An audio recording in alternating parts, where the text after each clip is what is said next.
Welcome to The Disruption Is Now. Join us on this enlightening journey as we explore how AI is impacting our jobs, careers, lives, and the human experience. Each episode, host Greg Matusky will converse with visionaries and innovators at the forefront of AI, diving into its challenges, opportunities, and impact. So buckle up as we venture into the heart of disruption, and together, let's unfold the future. Well, welcome to another episode of The Disruption Is Now, the podcast where we talk about all things AI and its impact on human communications, one of the areas I'm obsessed about. I'm Greg Matusky, the host. I'm also the CEO of Gregory FCA. We're a 125-person PR firm with offices in Philadelphia, New York, Boston, and London. And I'm really excited today because I've got a guest who is right in line with what my loves are, PR and AI. Isabella Williamson is the founder of Tyde.AI. She's based in Dubai, and I ran into her through a global network we're a part of that a couple people raised their hand and said, you need to speak with Isabella. She's really on the cutting edge of how to let's say, deploy AI within the PR realm to do what we all want to do as communicators, which that is to spur human understanding. So Isabella, thanks for being with us today. I understand you're not in Dubai today, you're in Turkey, but and I've interrupted your vacation. But did I get that right as far as what your thought processes are and approach to AI and PR? Well, first of all, thank you for having me, Greg. It's a pleasure to be here. And absolutely, looking at the PR and comms space at the moment, especially in my region, but I think it's pretty much the same elsewhere. You're seeing a lot of organizations having that realization that they really need to be thinking about what AI means for their business. And that is not, I think, something that they're doing strategically in terms of thinking, right, we need to do it. It's more of their people. The people on the ground doing the work are actually pushing them to take action because they are using it. They're using it in a number of areas of business operations. And frankly, these business leaders don't know what to do about it. They want to make... That's dangerous, isn't it? To allow it to come in from the outside without any guardrails, without any policy, without any kind of conditioning, training, understanding policies around it. That's kind of what I faced. I'm much older than you, Isabella, and I can tell you with social media, right, the way it came into firms was through young people. And we were ill prepared for that, and look at some of the damage that has been done. I do think with AI, we've addressed a lot of the negatives already, but and I did it, right, because I was fascinated, not initially strategic, but I've become more strategic. So tell me about that and what organizations are seeing with regard to the impetus to adopt it and how they're doing it on the fly, which is not the best way to do it. So with the organizations that I've worked with from kind of large to small, so let's say, larger in-house teams as one example and smaller agencies as another. With the large in-house teams, they obviously have kind of normally an AI mandate coming from the broader business. They're given some kind of tool to work with, but usually what they're having the problem of is let's say, digital transformational IT teams aren't providing tailored training and support to their particular needs. So there's comms and marketing, for example. They're just simply not getting that tailored support that's so critical for uptake of this technology.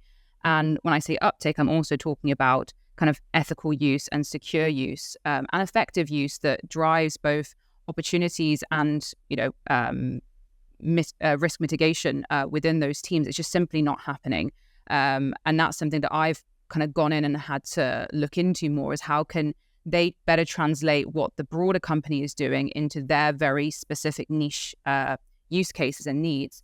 And then when it comes to agencies and smaller teams, as you said, it's very much a case of their team are using this technology, it's happening, and business leaders do not know where to begin. Do I start by training my team? Do I find use cases? Like what's going on? There's no structure. There's no strategic thinking going around it. And what I'm seeing the most cases of are teams leveraging third-party tools, non-secure commercial ones from in your browser, putting client information into those tools if we're talking about specifically generative AI here, and then proceeding to not provide transparency around that use because they feel like they're cheating. So in these smaller teams, we've got that case of almost like IT, shadow IT emerging, where the business leaders have no oversight about what's actually going on. And actually, ironically, Greg, I've had conversations with agencies where they've said to me, we don't need your help. Everything's fine. AI is fine in our company. There's no problem. And I'm like, sure, okay, I take that. Do you mind me kind of coming in and taking a look, just as a free thing for me to kind of help out with? And almost every single time, it has been completely different to what they thought the case was, because people aren't being transparent. Employees aren't there to say, hey, I'm using AI, let's do something about it. They want to keep it secret. Well, let's unravel a lot of that. You brought up a lot of good points, right? And I think one of the things we're really learning in the world is just how untransparent employees will be, right? With regard to if they're using it, how they're using it, and how to overcome that. That's one thing. I think there was a study recently that in major consulting companies, 64% are using it, but only 34% are reporting that they use it. So they're bringing, long ago, there used to be called something, bring your device to work day. And that was when we had, in 2008, smartphones for the first time. And the enterprise didn't know how to manage it. Do you allow that? Do you not allow it? Is there going to be company information on personal devices? So we're faced with some of that. I think what I really want to talk about is some of the change management issues that go along with it. And I can chime in here because I've dealt with that. But, the irony of what you said earlier in your comments with regard to not setting up the right structure and infrastructure, that somewhat is due to how it was introduced to everybody. It's a generalized platform which can be used for anything. Pre-Chat GPT, anybody in AI was a coder, and they were very rigid thinkers. 2 + 2 has to equal 4, right? But this is a different beast, right? It's not CRM or it's not Microsoft Suite, right? It can give you different answers. It can be used in 1,000 different ways. So because of that, a lot of people got confused, I think.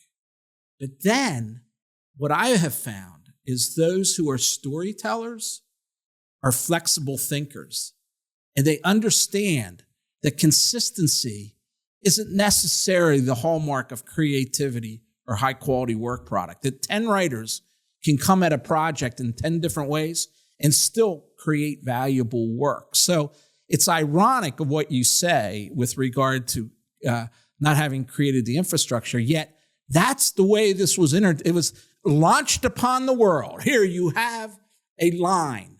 Now you have access to all the corpus of knowledge ever recorded in humanity on the internet. What do you do with it? So how do you begin that? How do you structure that, Isabella? What are the steps that you need to take?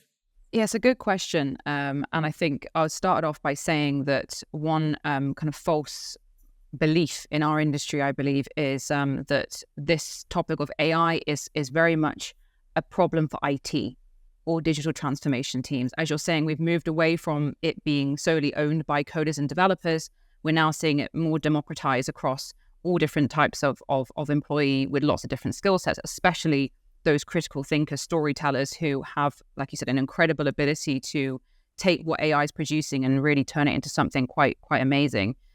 So that's the first thing. You've got to take this on board as a localized project in your team or in your business. And then you need to start thinking about, before you even touch AI, it's about creating that trust environment, a safe space where employees can come forward and actually talk about the use of AI. Too often, and people actually jump into finding as many use cases as possible, paying for tools, if we're talking about kind of third-party tools, and trying to kind of go into the deep end straight away. Structure begins with people and culture, and creating an environment where people feel like they can fail and not be penalized for that. So I would start by having one clear message for your team about exactly what the business objective is or team objective is with AI. A lot of the time, companies don't give that clarity. And when I try and do my projects with them, the teams are hesitant in actually kind of communicating with me about AI because they're not sure what would happen if they kind of talked about the real use cases at work because they feel like maybe their job's at risk in the future. Like, how far is the business actually going to take this? So having that clear message is really important. Second is looking at the guardrails, as you said. Let's stop you right there. Sure, yeah. Because I want to go a little deeper into safe spaces, because I'm on board with you 100%, right? And to create that, I once heard somebody said they went to a lecture and the greatest part of the lecture was the joy that the lecturer gave and not so much the material, right? And that really resonated with me. And when I started this journey, I shared how joyful I was when I first used ChatGPT, because I had struggled for years to teach other people how to create content. And I would give seminars and they'd be entertaining. And then, a week later, everyone would be struggling again. This was the first time I really thought, here's the ability for me to transcend that. Like, I can teach somebody how to be intelligent, right? How to look for the message, the narrative.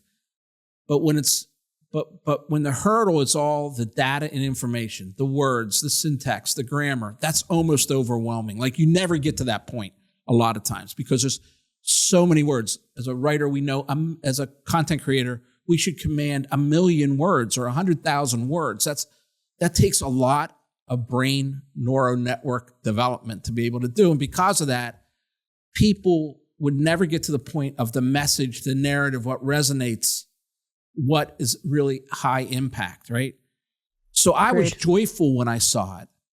And I tried to express that in how safe of a place AI is, that we've got it locked down. You can play with it. You can write a lyric with it, which we all did in the beginning, but you can use it. I wrote a fun little academic study for my kids on what I've learned as a father, right? And that really helped them get over the hump, that you're not going to be penalized no matter what. We're going to take part in the coalition of the willing, and we're going to be joyful when we see results that have real world impact, right? So tell me about that need to be safe and to communicate that to employees.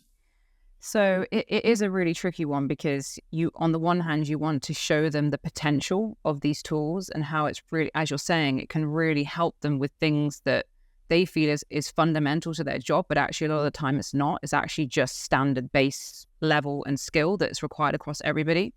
So there's that kind of effectiveness demonstration. Secondly, it's about, okay, once you've done that, are they then going to freak out and think, gosh, so where do I sit within all of this within the next 5 years? So I'm always kind of struggling to get that balance right, to get buy-in, but also not kind of get buy-out when people realize this has really got some potential. So generally speaking, the kind of creating that safe space begins literally as I walk into the room to start the project. What are the first words that I say to people? Who am I? How do I describe myself? How do I describe this project? It is almost more about psychology than it is about the technology. How do you create a perception that this is in their best interest? So I think that's something that leaders quite often get wrong, is they focus on business value and further value capture within existing operations and communications, specifically communications operations. And that's really a valuable point. The success we've had is driven by this sentence. You ready? We're committed to making you the most valuable communicators I can possibly do.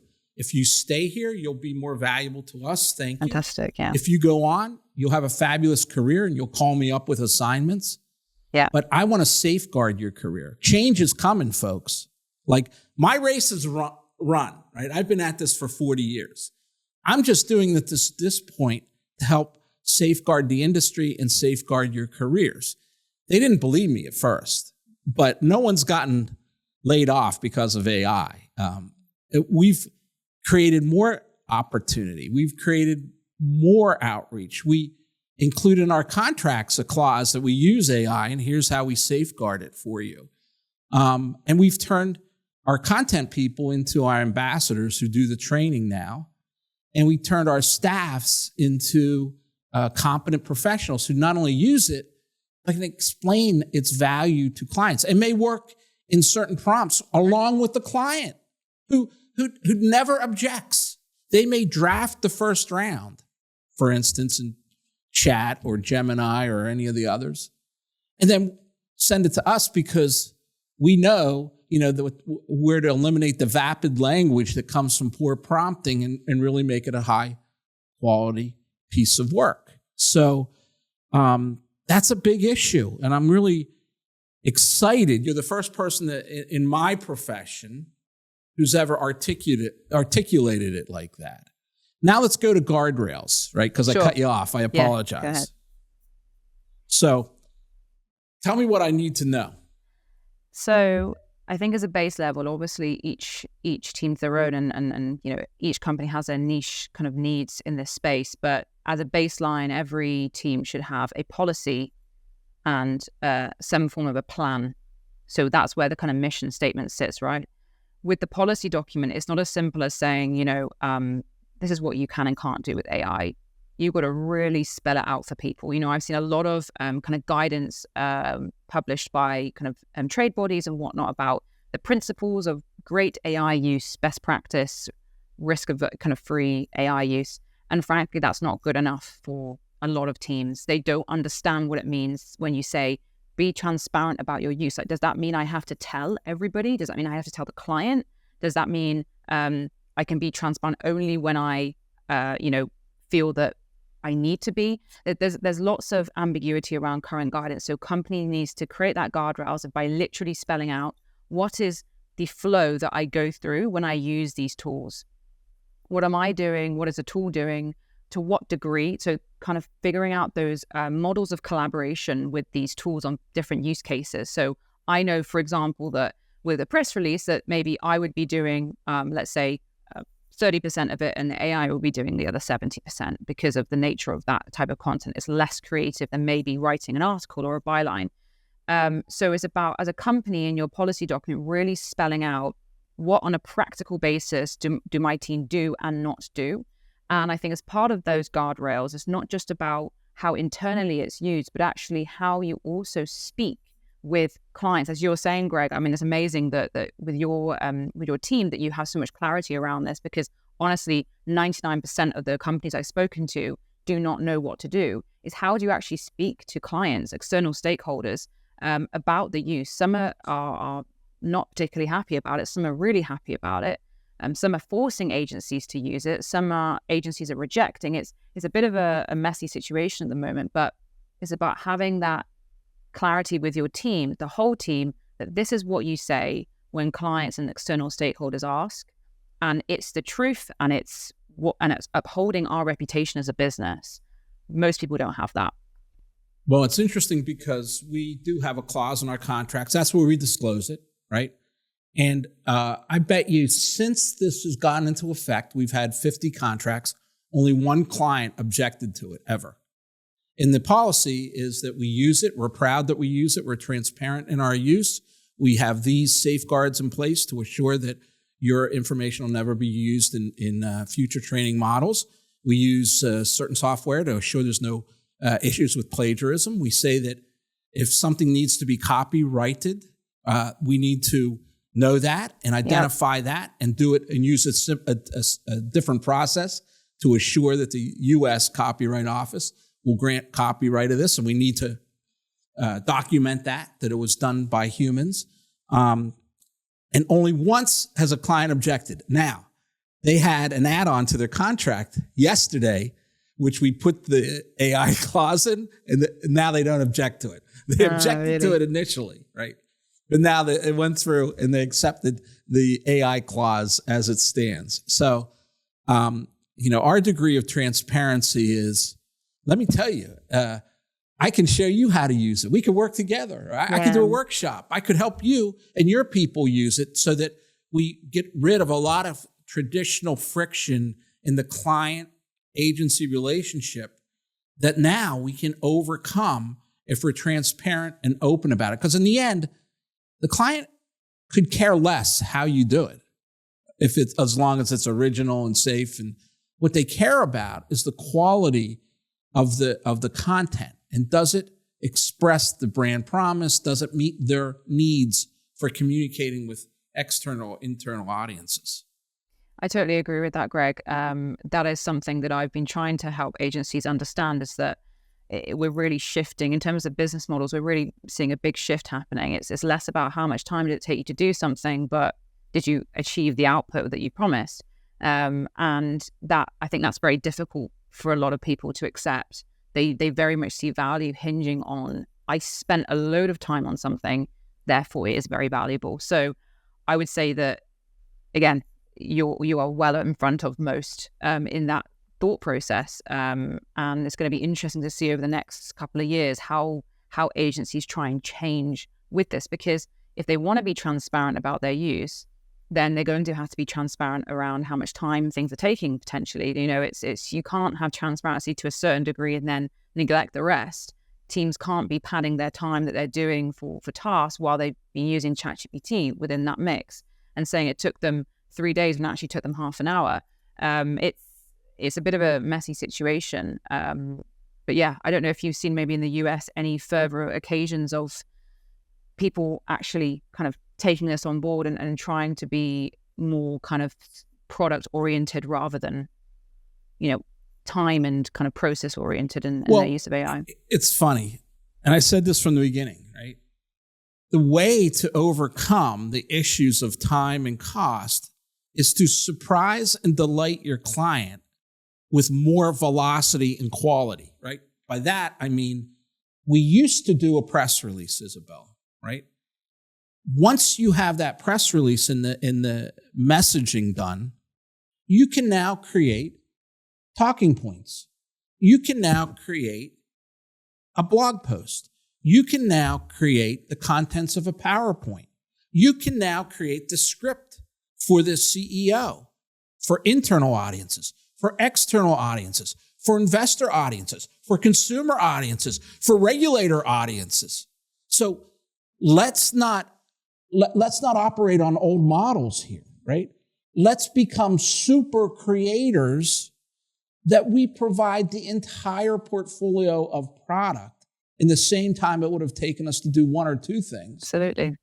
And make that life of the CMO or your contact better, right? Better. I had the occasion, we had a client 3 weeks ago, they had a major outage. This was a global major outage. And afterwards, everything was done right and they felt better and they go, we have to determine how to move forward. Let's have a call to brainstorm ideas of how to move forward. Working with our brainstorming AI, tailored GPTs, the team, we wrote the creative brief. We came to them with an out-of-the-box idea that they could implement, right? So what would have been a roundtable of 10 people for an hour really became, where could we take this idea, tweak it, and really implement it and deploy it? It moved right into the deployment, right? And the client jaw dropped. They couldn't believe that, during the crisis time that we were working on this, we had the time to think 6 months out, 1 month out, and create a reputation repair plan, which was right on their brand promise, right? And we did that by saying, look what we learned in the crisis, that when an outage happens, the world comes to a standstill. That's how important you are. You're not a tech company. You make these experiences happen. We need to communicate that for them 1 solid year, internally, externally, everywhere we can, and never refer to the crisis, maybe refer to some of the learnings, but refer to the real value you deliver to your customers. And it's a very esoteric product. Chat, before that would have been a month before it was delivered. It was delivered 3 days after the request for the phone call came through. Yeah. Right? That's the magic of it. And are they going to push back on me that, oh, Greg, you did this in 4 hours and, you're charging me $10,000 for the campaign plan? And no, they're going to say, what a steal. What a deal. Something we couldn't have done on our own, which makes business sense. Totally so agree. Those opportunities are abundant. They're out there. We're going to become a much more effective. I always say There's 3 buckets we look at. We look at content, which is table stakes. You should, as a professional right now in the communications industry, you should know how to create prompts that result in high quality output with a minimum, if any, hallucinations. That's what we believe.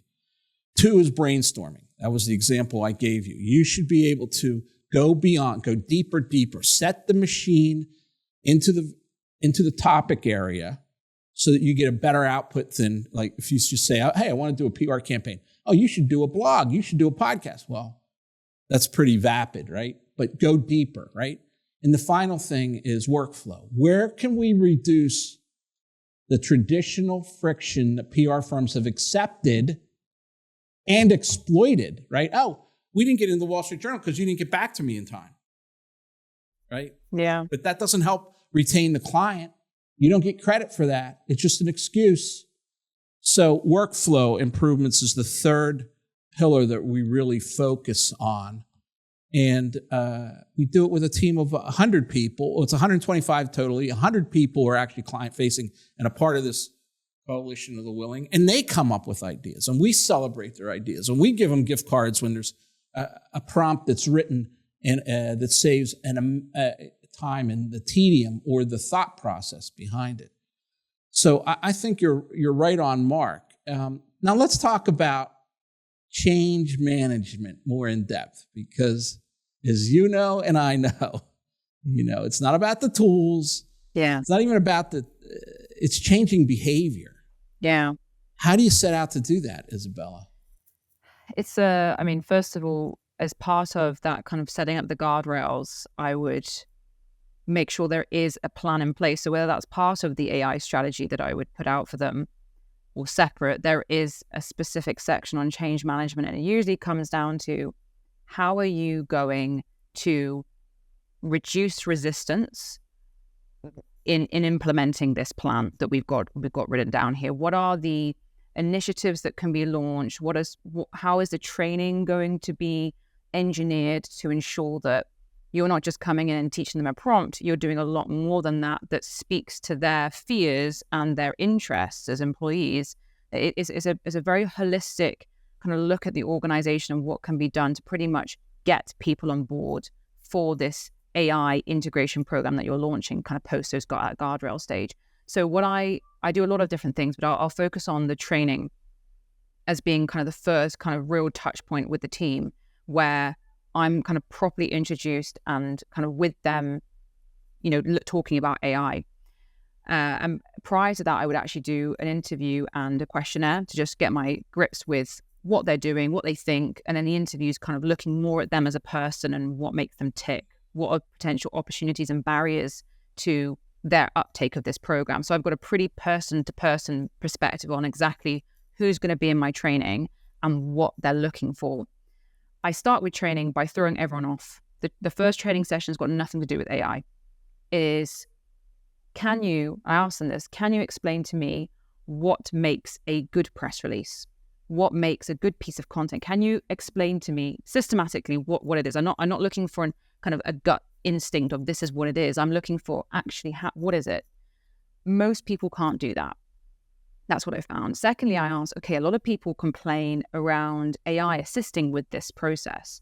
What's poor AI content? What does it look like? What does it sound like? Again, people can't explain it. They just know it's AI. It's an intuitive feeling. So this first session tries to really explain to them that they, need to know their craft better than anyone else before they touch AI, which is reinforcing to them the value that they bring to the table with their skill set that they've acquired. And secondly, it's showing them that they can't even identify what poor AI content is. So how do you expect to be able to tell AI not to do those things if you don't even know what they are? So automatically you've kind of set a foundation where you're like, I'm on board with you with kind of protecting what you do as a person, but you've got to meet me halfway, and you need to understand that you haven't given AI a chance to even succeed in this area and complement what you bring to the table. So that's the kind of behavior shaping conversation that happens up front, and it usually works. They normally kind of come to the next session thinking, right, I know that my skills are really valuable in this conversation. It's not about replacement, it's about augmentation. And secondly, actually, I'm quite interested to see what she means by, instructing AI to be better at something specific. So that's a kind of, in a nutshell, where I start that change management piece around behavior. I mean, there's lots of other pillars to this, but to keep it short, that's probably the most unusual approach that I've spoken to lots of people who do training. They normally focus on prompting techniques specifically. So I'm probably one of the first people that I've met who does actually do sessions up front that are actually got nothing to do with AI. And that normally frames a really good conversation. That's brilliant. Maybe I'll steal that idea from you internally, just because I tend to start with the big bang. Here, look, here's a media training prompt that will actually write the article do a simulated antagonistic interview, and then create the article before and after for the client, before training and after training, to compare them. So maybe I could be a little bit gentler on that with regard to. Greg, it's really interesting you say that, because I've actually faced lots of problems with that approach. I've gone in and said, AI's here. Look at this. It's amazing. Here's, pretty much as you're saying. And there is part of the team that are like, wow, this is so cool. I knew it would do that. It's amazing. And then there's actually a group of people who are not particularly happy about it.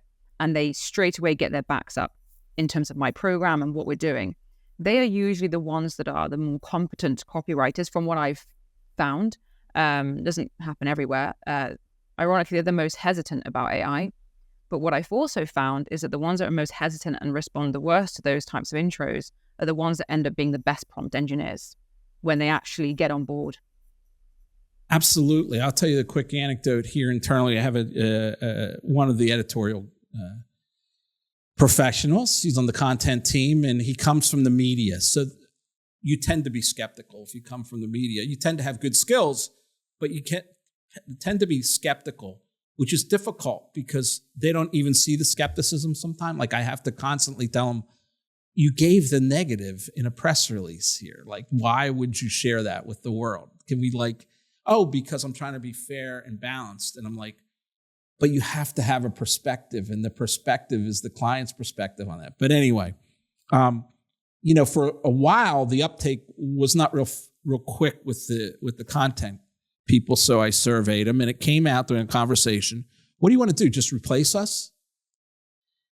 And I said, no, I want to make you more valuable than you ever could imagine. I want, wherever you go in life, there's going to be a demand for people who know how to use these tools. Absolutely. And you're going to have, the world will be your oyster. That might be an American turn of phrase, but meaning you may have every opportunity available to you because you're the storyteller. You should be driving this process, not IT, not legal, not the board of directors, right? But you, because you're the most competent in how to tell stories, create narratives, drive meaning, right? And so, they came to it and they became better and better at it.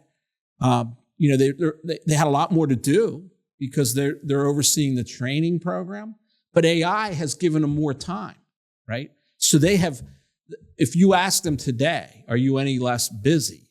It's funny, they go, no. Now, when we were learning AI, we were much more busy because we had to learn it and we had to do the work. Now we know it and we're training and doing the work. So we're not less busy than we were pre-AI, right? One of the gentlemen is now giving talks to notable organizations about AI. And I said, Dave, see fantastic. How I promised you this would add to your career. I told you, do you want to be writing another new hire news release? Or do you want to be doing exciting things that can advance your career and our marketability as a firm? And he's done that and he sees it, right? So now he's all in, right?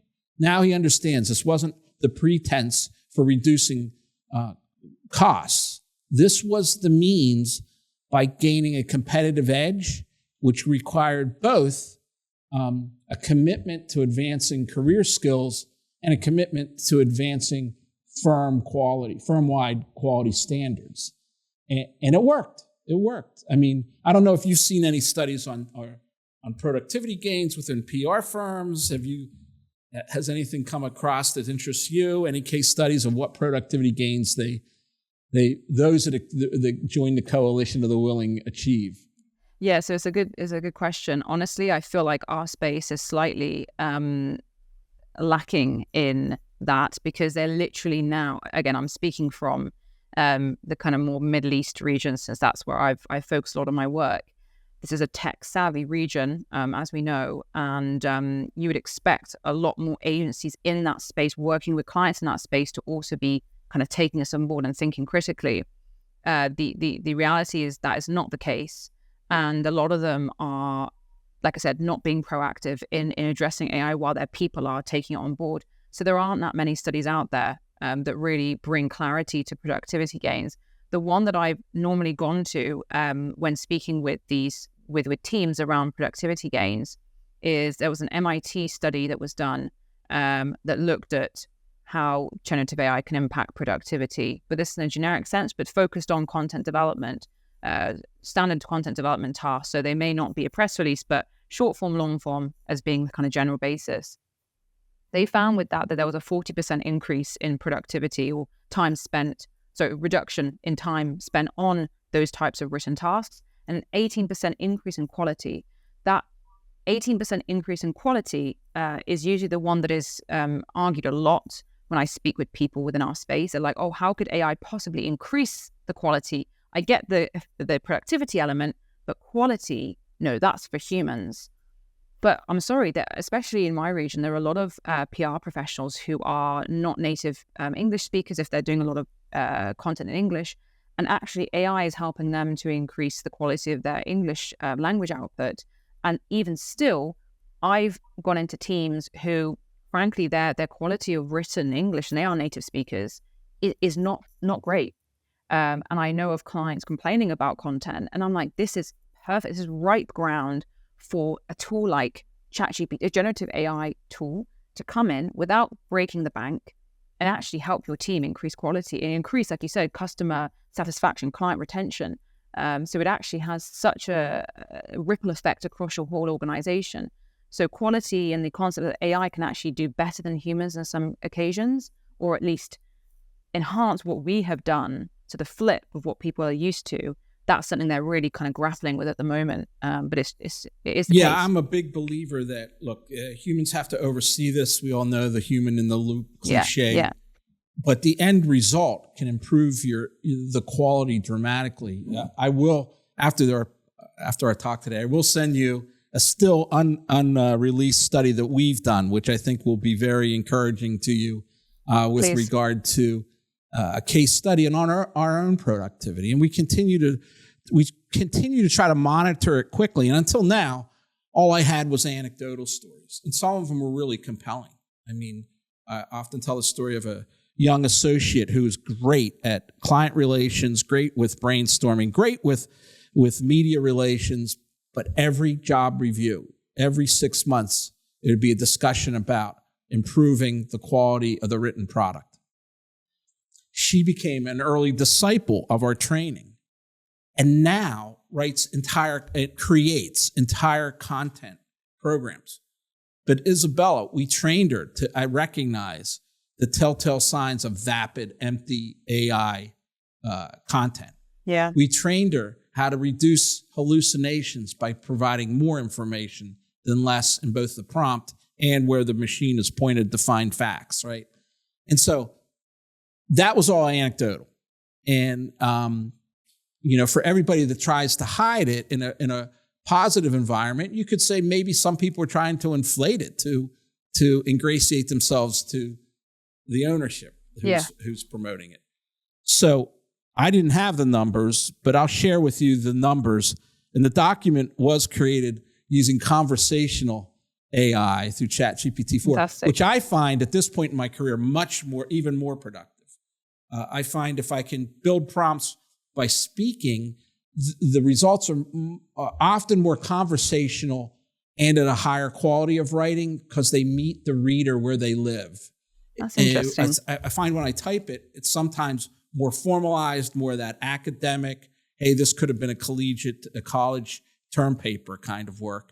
Whereas if I dictate it, it somehow picks up That's the weird part. It somehow picks up my nuanced verbal style a lot better and then returns it in a way that's not the verbal, that's not what I spoke, but it's conversational in the written style, right? It's something that you could find yourself reading without knowing you're reading it until page 2, because it's chock full.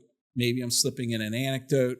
Maybe I'm slipping in a personal experience, which generative AI can't do. But anyway, I thank you for your time. It's been enlightening. Congratulations.